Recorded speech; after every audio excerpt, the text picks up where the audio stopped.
Well, good afternoon, everybody.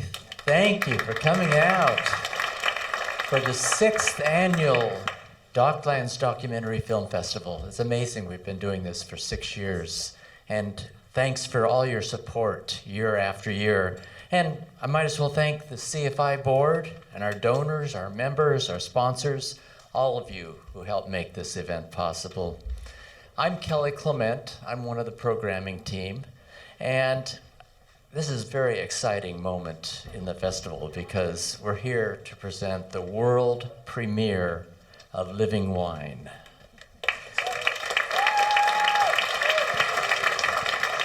And you know, it's a film that's close to home. It's about the natural winemaking movement that's growing in Northern California. And it's going to introduce us to a passionate group of innovators and artisans. And I'd like to bring up the director for say a few words, Lori Miller.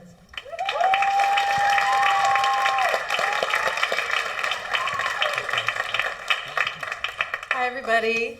Just wanted to thank everyone for supporting our first screening. It's the first time we've screened the film from an audience in a real movie theater, which is a very unusual event these days for filmmakers because everything's online. So we're just honored to be here. I really wanted to thank Kelly and also Joni, the head of the festival, who's not here, for watching our film.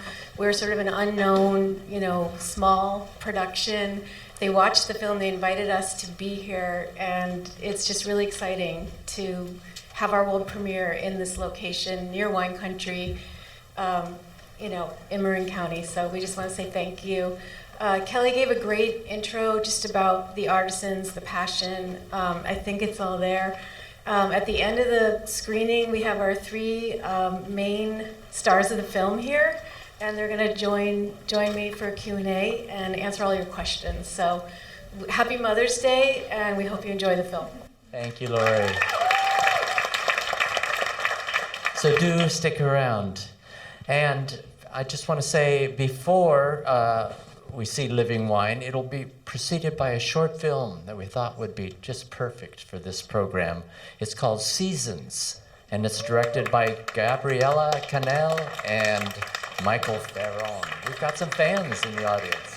Great. Enjoy, folks. See you afterwards.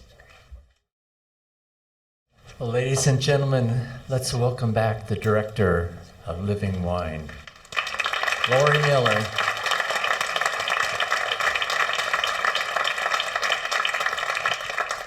Thanks, everyone. We're Gideon, Darek, Megan, come on up. And there's a few people in the audience I want to introduce as well.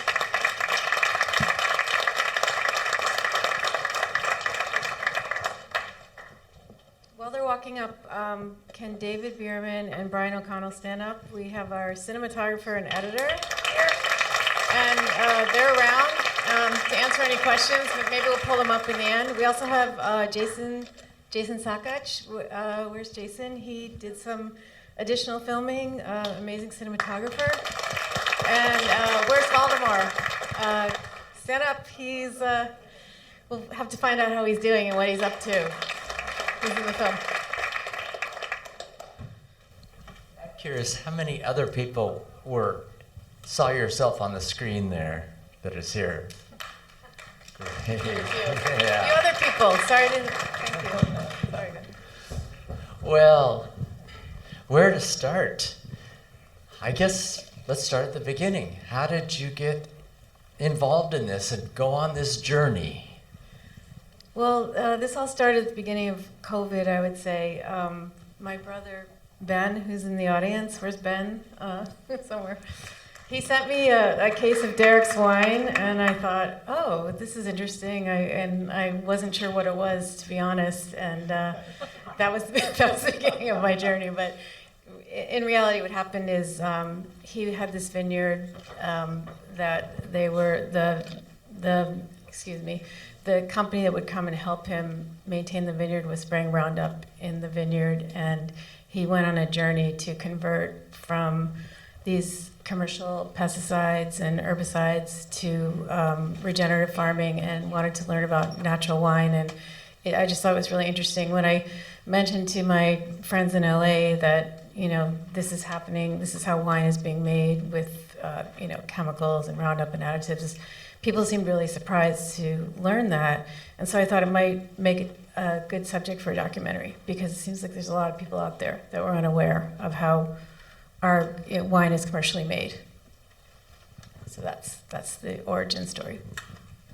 And did you ever realize how much work this was going to be to create a film about this? Well, whenever you get amazing subjects like the ones we have, I do feel like it's you want to do right by them. So, it takes a lot of work to, go through all the phases and try to get the story down. But, it's sort of, I felt like the work that we do as filmmakers is almost very similar to the work that they do as winemakers. There's so much detail, there's so much personal attention, there's craft, there's artistry, there's luck, there's all that. So, yeah, and I've been around the block a few times, so, we were all prepared. But my team, David, Brian, everyone, it was a massive collaboration and a lot of work from everyone. Well, this is such an amazing and powerful film, unlike any others in this year's program. And it just points to the fact that winemaking is a very complex process. And there's so many steps that can't be rushed. It's not like a conveyor belt. This is something new. This is something that really opened my eyes to it. Can any of you say a little bit more about the process and what makes it special for you? If I can go first, I would say that the first thing is that, as this documentary shows, there are many ways to do it. And the three of us each represent a different strain, a different approach with slightly different goals and slightly different aspirations. And we all grouped together in what people refer to as natural wine, because none of our approaches would represent well the main bulk of the industry of winemaking.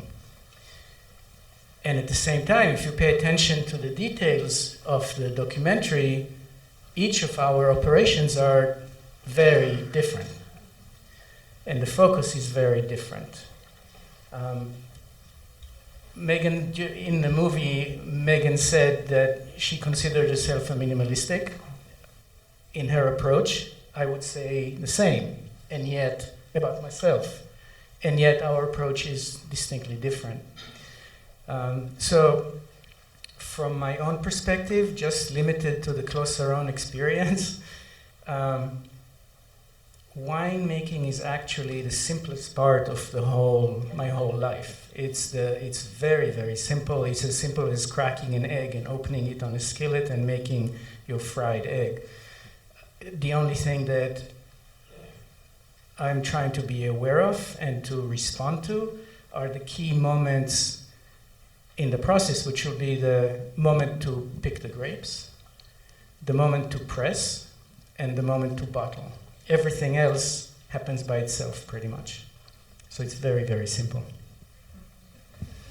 Darek or Megan, you want to jump in?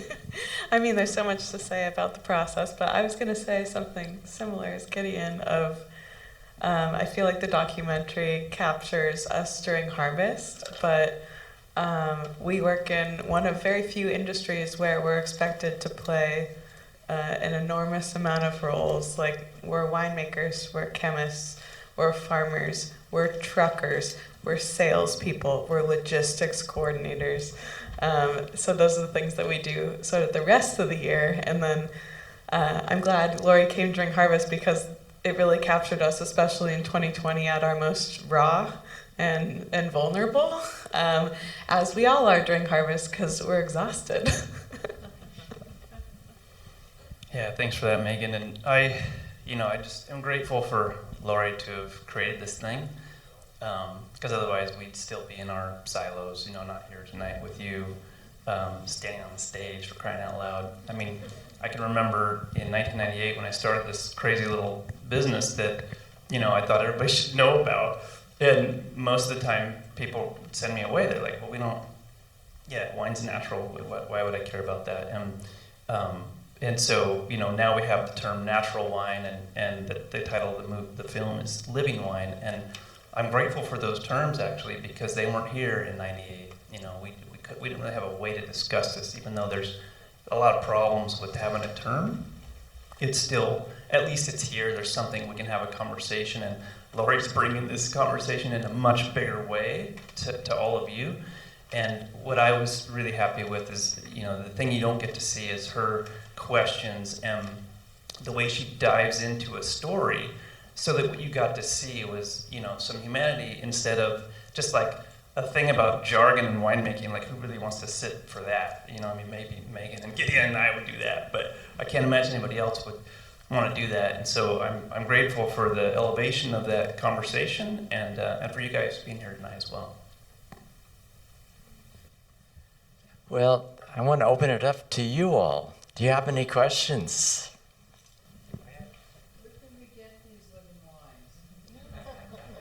Can you repeat the question? Oh, she's asking where to find the wines. So, you guys. The shortest answer, go to our website, which is closearound.com, and I don't know what your websites are, but it's probably similar, and you can get instructions there, because I don't know where exactly you are. Our wines are available in the Bay Area and in other states and whatever. But yeah, go to the website or call me and I'll tell you. Natural wine sort of has this really strong current going through society that is, riding through everyone without a lot of people noticing. So once you're in and you find a wine shop, which exists all over the country, especially in the Bay Area, where they carry natural wine, they're gonna indoctrinate you, and you'll never go back. But they'll, once you find that one spot, you're going to then be connected to a much larger network of places all over the country where you can find the wines. I love that, and I just love to add that, ask your store wherever you go, for wine or any product, really. The best way to vote is with your dollars, and ask about, regenerative food, regenerative wine, organic wine. There's a lot of different terms that kind of come into play, but do ask, because then they think, okay, well, a customer wants this, maybe I'll try a box section here, and if you're in LA, of course, there's many choices. San Francisco, not as many. So San Francisco really could help elevate that conversation. But there are some famous wine bars. We should name a few: Ordinaire in Oakland and Ruby in San Francisco. They're the only two coming to mind at the moment. I'll just quickly add that, I really was unaware of natural wine before I started making the film, and sort of just to echo what Megan said, once you start drinking it, you start loving it, and it may take a little while, to really have your palate kind of go there. You start to find it in places. It kind of pops up, but you also have to be careful, because in Whole Foods they may be selling quote organic wine, but there's a difference between possibly what organic wine is and really what natural wine is. And I think that's something that came up with titling the film, and just in general, I would hate to see people get confused and buy the wrong kind of wine. So I don't know if you guys want to say anything about that. It's about, how do you find the real natural wine? How do you be sure? I'll jump in on that one. So there's, a lot of regulations, but you can often see one way to get caught or trapped is this says organic grapes on the label, but then because of, the investment involved, it's funny how very often organic grapes go to a manufacturing plant and then it's cover your ass. This has to be protected, and so they add whatever they have to. They forget about the organic thing as grapes. So as Isabelle Legeron says, she's an MW from France but living in London. She says it's about transparency. So there's questions that got to come up. If you can know, your farmer, know your winemaker, or ask whether it's a sommelier or a retailer, what about this company? Do we know that the liquid's actually organic, or is it just the grapes?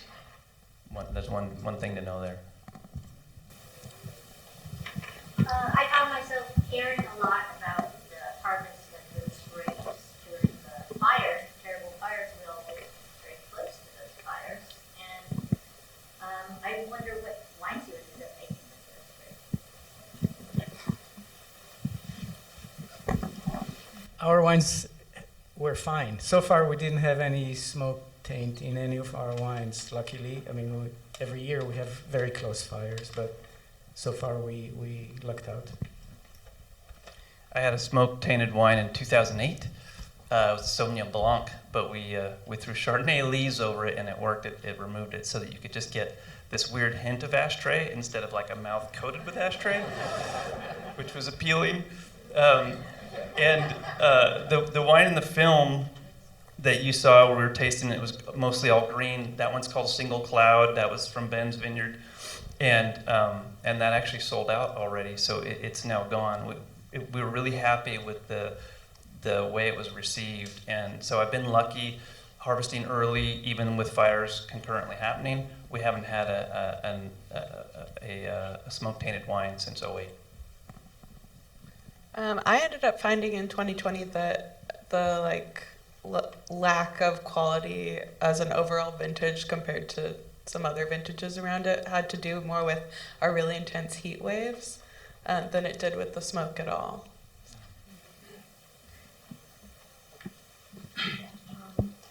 Let's see, yeah. First of all, I want to say it's loads of fun to see people you've just seen on the screen walk up on the stage. Yeah. So it's like we have these movie stars on the stage.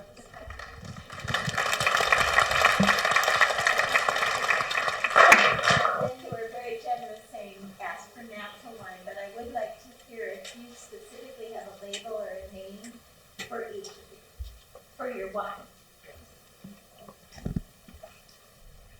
Each of us has a winery that has a name to the winery. My winery is called Clos Aron. It's two words. Clos in French means an enclosed either vineyard or an orchard. It's spelled C-L-O-S. Second word is Saron, S-A-R-O-N, which happens to be my sweet wife's name, Saren. C-L-O-S, first word. Second word, S-A-R-O-N. Mine is Margins. And mine's Old World Winery. That was the way that I thought I could talk about it before there were terms. So the information that came through my grandfather, through the old world, then to me is how I got that. Even though, I'm not sure that having the term old is really the best for a name for anything, but there it is. We're going to be pouring the 2020 bloom, which came from that harvest tonight. We're going to be pouring the 2020 bloom, which came from that harvest. We're gonna be next door. We have some wines to taste if you want to come. We have a capacity issue in the room, but we'll make that all work. Yes, and then over there. I want to ask Mr. Trowbridge, did your grandfather have the canoes? Yeah, I love that. There's some of my friends laughing right now. Yeah, so the Trowbridge family, people go usually, are you the canoe people? And we are. We had a canoe business in Healdsburg for about 30 years. Yeah, that's right. Yeah, further down. Right. Right on. Thanks for that. Yes. Why do you call it living wine? Well, I think that it was supposed to, the title that we just came up with some help from Darek actually, a good movie title always, I think, has more than one meaning to it. So this is, the wine is alive in many ways with the natural yeasts and, leaving all the organisms. You guys will explain why the wine is living better than I will. The living soil with the healthy microbiome and the worms and the fungus, but also they live wine in a way that, as artisans, craftspeople, and even as Megan said, you know, it wasn't so much in the film, but you did have this amazing line, and it was in there for a while, and it didn't make the final cut, where you said, you know, we're truck drivers, we're marketing, we're logistics, we're, you know, all of it. And it's true. They, you know, what they put in to make this product, which is, you know, just handmade, and there's a vision behind each winemaker. So we wanted the title to have both meanings. And I just want to really quickly touch on what Gideon said earlier too. I just felt like I was really lucky to find people that had completely different philosophies and techniques and ways of doing this. I was trying to show that it's not a uniform thing at all, but that, you know, there is this type of wine that has this integrity that so many people in this country are unaware of. So, you know, there's a lot of different ways to do that. If I may, I'd like to make a comment about the terminology, because natural wine is a confusing term, but it sort of happened because there was no other term. So gradually, people that flocked around wines that were the other kind of wines, for lack of a better term, started referring to this as natural wine. In the world of natural wine, again, there are many different approaches and streams and philosophies. Some of them are focused on the way of life that produces it. Some of them are focused on the style of wine that is being produced. Some of them are focused on different things. And maybe what they share is the otherness. They share the rejection of the industrial approach to winemaking, which produces, call it 99% of the wines, or 95 or 98 or 90 whatever percent of wines that are on the shelves. And those are produced with the market in sight. They're produced with the goal, again, with many different goals. But the natural thing could be organic, or could be biodynamic, or could be not certified of anything, and just saying no chemicals, or minimalistic. All of these could be referred to as natural. Some of them say absolutely no sulfites in wine. Other ones say it's okay to have some sulfites in wine. So there's a lot of variation, and if you're interested in it, I would think that you need to start getting educated, start researching it, and you will start opening that Pandora box and realize that there are many different things under the same title and the same label, and some of them will be more to your liking than other ones, and some of them will lead you towards other things, and you'll start your journey in this way. We have time for one more question out here. I feel a good last question would be, got rid of most of the extra words. Do you think magic can defeat capitalism? Yeah. Magic is living natural. Yeah, I like to use the term mystery, you know, like, because Tim mentioned in there, you know, reductionist science, it happens fast. But, you know, that's what I was trained to do, getting a graduate degree. And so, you know, it's reductionist, it's finding the point at which is the base of everything, and then from there you know everything, right? You know what's the basic. It's like having a nail, or having, that's not a good idea. It's understanding the fibers in wood, and then how to handle them, right? Looking at life as all that way, as a thing that can be known. And that would be a problem, you know, if we were to be able to know everything. We would, capitalism would take that, and we'd have to buy it perhaps. But if we can know everything, then we can control everything, and that's not really supposed to be in our sphere. So my opinion is that there's this mystery that should stay mysterious. The physicists call it quantum mechanics. And they go, when we point in this space, nothing happens correctly. So there needs to be that, right? An unknown, a mystery, and I think that's my take on what you're saying. And one last question for Lori. Where can people see this? Well, the film's not quite out yet, but we did sign up with a distributor, Abramarama. They were at the front of the film. And it's a small company, but they specialize in releasing specialty documentaries. So they're just getting geared up. And we will have a website at some point soon, and we'll be able to list on the website. I think it's called Wine Film, the website. You can also learn more about the winemakers on the website. But we'll have screenings and eventually be on some kind of commercial streaming sites. But we do think we're going to do and broadcast some kind of hopefully. Yeah. Yeah, this is our very first.